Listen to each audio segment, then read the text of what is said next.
A second-year high school student named Seichi accidentally entered another realm where he was embraced by a naked red-haired beauty who asked him to marry her.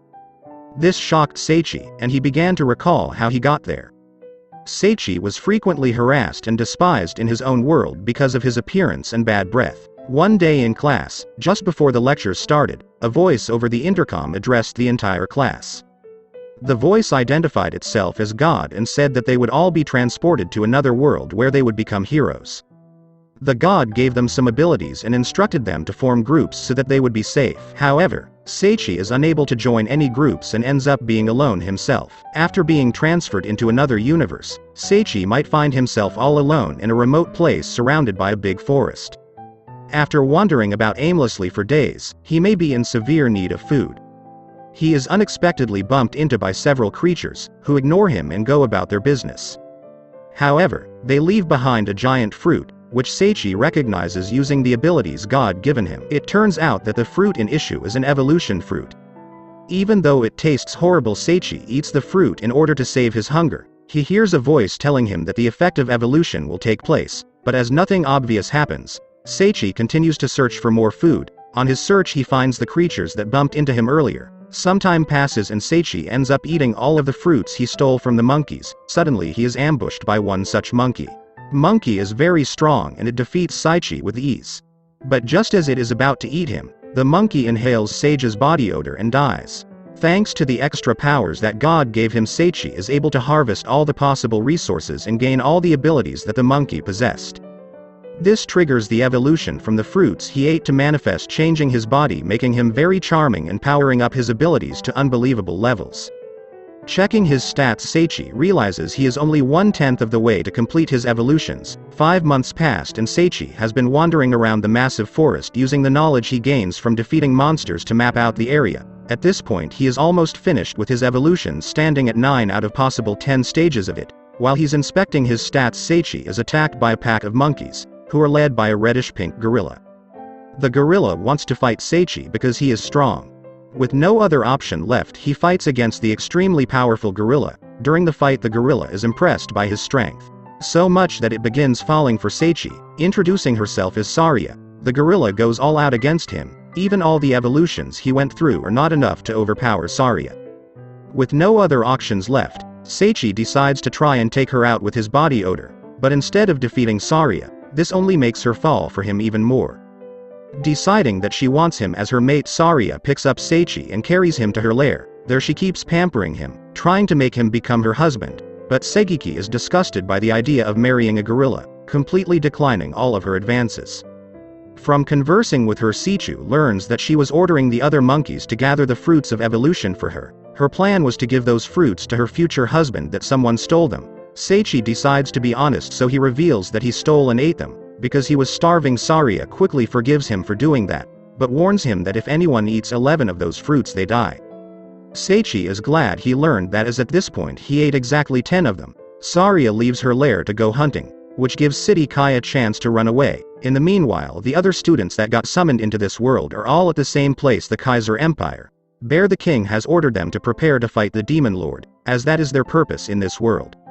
Running away from Saria, Seichi decides to head for the unexplored section of the forest which monsters shy away from. Saria notices where Seichi is going, tries to stop him, but he does not listen. Instead, he keeps going, enters an ominous dungeon. Inside of the dungeon he meets the Dark Lord, Senos, who is a skeleton. He is disappointed that the first humanists stumble across his tomb as a weakling.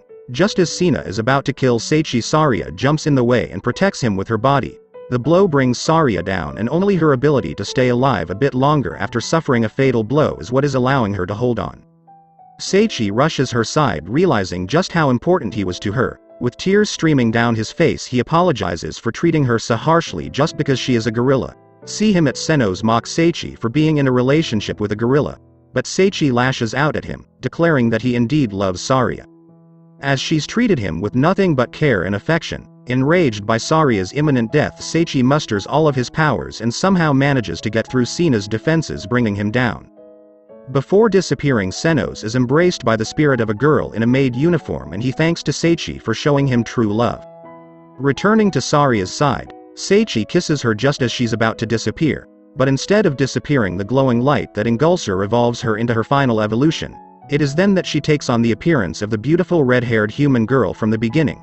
Thanks to Seichi's abilities, he's able to acquire all the powers that Senos had, as well as learn of his past. It turns out Senos was a noble who got betrayed by his emperor about 1500 years ago. Seichi and Saria are glad that they managed to put his spirit to rest at last. Suddenly the final evolution is triggered in Seichi as well, and his stats become even higher. Seichi decides to lead the forest and explore the world, and Saria is happy to accompany him on his journey. Suddenly a small sheep-like creature in his suit appears before them.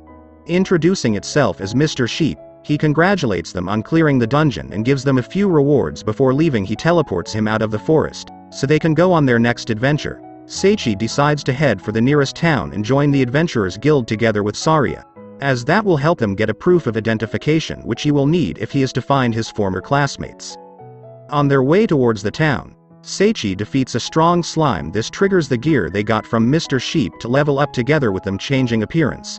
Mr. Sheep explains through a message that the gear that got from him will keep growing with them. At the entrance to the town, they get stopped by the guard, Claude, who is shocked that they do not have a proof of identification already. But after checking if they are good or evil with the help of a magic tool, he is happy to let them into the town. However, he tries to discourage them from going to the Adventurers Guild, telling them that they should not make any hasty decisions. Once Seichi and Saria find the Adventurers Guild, Seichi realizes what Claude meant. It turns out that the Adventurers Guild is full of perverts with different kinds of kinks. Just as the two of them are about to leave the guild, Master of the Adventurers Guild, Gussel, appears before them. He is quite obsessed with his own muscles and is constantly striking into poses while he speaks. He ushers them into the guild, where the blonde receptionist, Aris, helps convince them to register with the guild. As soon as Seichi signed them up with the guild, 3 strangely dressed individuals burst into the guild and take him outside. Once they notice how charming Seichi is, they want to do dirty things to him, stating how this is part of the initiation, but he is more than capable of getting away from them. Returning to the guild, the guild master is surprised that he managed to escape from the notorious trio. In order to see if the two of them have what it takes to become adventurers, they are assigned in a rank adventure to supervise them while they finish a few tasks. The adventure in question is a lady with short white hair named Altria. Altria is unhappy about that arrangement, but ultimately Gussel manages to convince her to go along with it. One of the tasks is to help around the orphanage, so Surya takes that one on by herself, while Altria and Seichi head on to the next one on their own. Seichi's task is to demolish a rundown building, but as soon as he gets in the ruin, it collapses on top of him. Altria panics and tries to dig open a path towards where Seichi was. While doing so, she remembers how she is always surrounded by misfortune and it always rubs off on those around her. However, thanks to Seichi's overpowered stats, he is able to get out of this predicament completely unfazed. Altria is relieved, but she still scolds him for going ahead on his own and being reckless, stating how adventurers need to be able to sense danger they want to survive. Meanwhile, other students that got summoned to this world are busy doing basic combat training with each other. The commander in charge of their training, Zakia, wonders why they had to be summoned to participate in their war against the demons, explaining how they come from a peaceful world and because of that he does not want them to risk their lives for something that does not even involve them. With all the tasks finished successfully, the guild master presents Seichi and Saria with their reward, telling them to go rest for the day. Realizing that they do not have a place to stay, Altria invites them to stay at the same inn she is staying at, which they happily accept. The next day, Seichi and Saria have to gather medicinal herbs to pass their next task. While Saria can easily find the herbs in question, Seichi struggles as he is only able to find rare ingredients and not any of the common healing herbs. While doing his best to locate some, he happens upon 3 demons being up to no good in the nearby woods. They summoned a troll to take out Seichi, but after he successfully stops the troll's massive club with one hand, proceeds to shatter it. They decide it's better to leave him be and they run away, returning back to Altria without the medicinal herbs, but with even more rare ones. She decides to let him pass the task by handing him some of the herbs she collected in the meanwhile. The 3 demons return to their superior, Leah, who is one of the captains of the Demon Lord's army. They explained that they set up teleportation traps all over the area where they were, which will bring any unsuspecting humans straight to the Black Dragon God's dungeon. While she likes what they did, she decides to punish them anyway because they acted without her orders. With only one test left, Altria brings Seichi and Saria in the field where they will have to battle against some slimes, but as they are about to fight, Altria realizes that the area is trapped with teleportation magic. Before they can find a way out of the magical minefield, Altaria steps on one of the traps. The three of them suddenly find themselves deep inside the Black Dragon God's dungeon, and the Dragon God immediately senses their presence. So today up to this, here are some other videos, please enjoy.